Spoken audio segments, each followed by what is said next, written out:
Okay, so we're back here at the body shop on the 67 Cougar, and they found a rot hole while they were sanding, which we didn't see because it was covered up with paint and some sort of filler.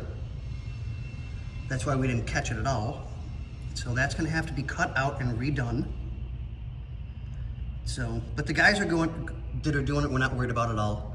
You know, they're taking their time with this and making sure it's meticulously done, which is exactly what we want. We want this car as right as rain. But this one's just a quick update video for this spot. I want to get out of their guys' hair so they can get back to work. So we'll catch you guys on the next video. And here's your doors and hood. I'm sorry, trunk lid. So they're already starting on the doors and everything. They are really on top of this, so we're not worried at all.